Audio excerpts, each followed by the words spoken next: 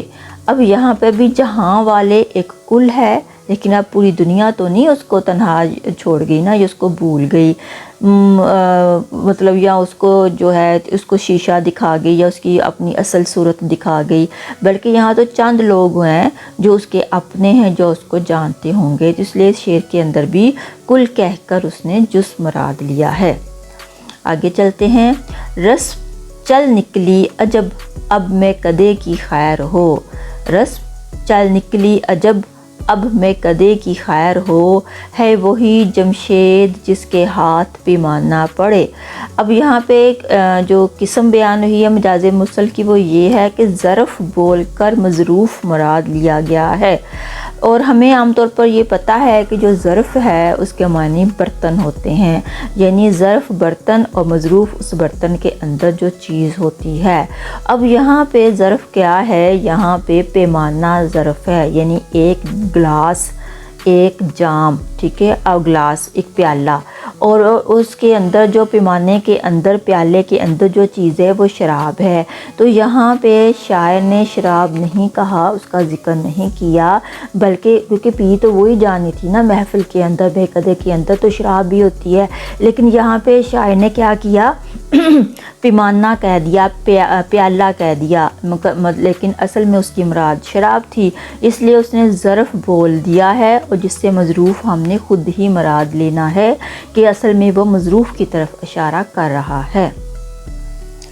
اچھا جی، آگے جی ہے، کچھ تو اس حسن کو جانے ہے زمانہ سارا، کچھ تو اس حسن کو جانے ہے زمانہ سارا، اور کچھ بات چلی ہے میرے احباب سے بھی۔ اچھا جی، اب اس کے اندر کون سی قسم بیان ہوئی ہے مجاز مرسل کی؟ وصف بول کے موصوف مراد لیا گیا ہے۔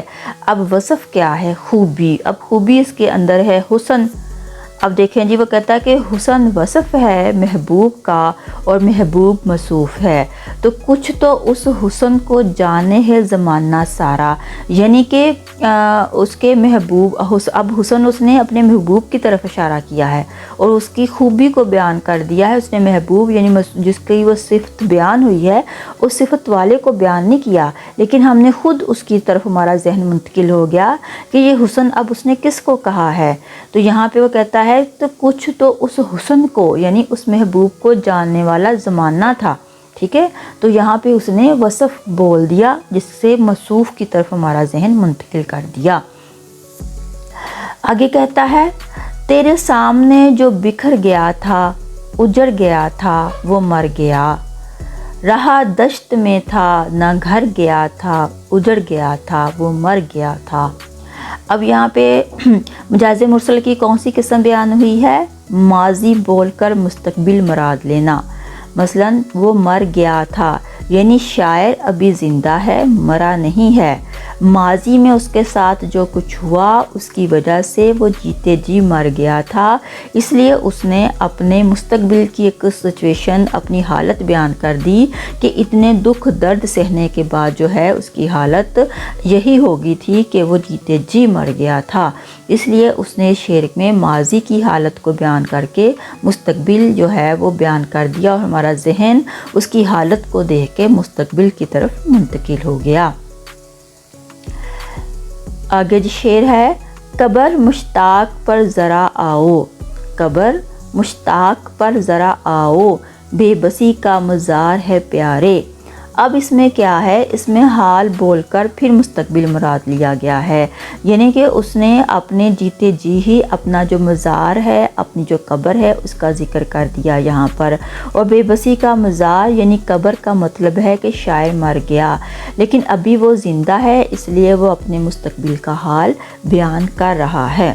اچھا جی، اب یہاں پہ ہم نے تقریباً مجاز مرسل کی ساری قسمیں بیان کی اور اس کے ساتھ ہم نے مثالیں بھی دیں۔ علم بیان کا ذکر کیا، علم بیان کے ارکان کو بیان کیا اور اس کے تیسرے رکن مجاز مرسل پر بات کی۔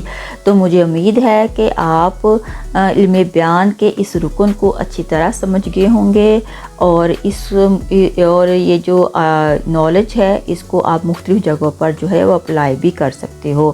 یعنی کہ اگر کوئی شعر آپ کے پاس آئے اور مجاز مرسل کے حوالے سے، تو آپ بڑی آسانی سے اس شعر میں سے مجاز مرسل نکال سکتے ہو۔ اور اس کے ساتھ ہی آپ مجھے اجازت دیں۔ اللہ حافظ۔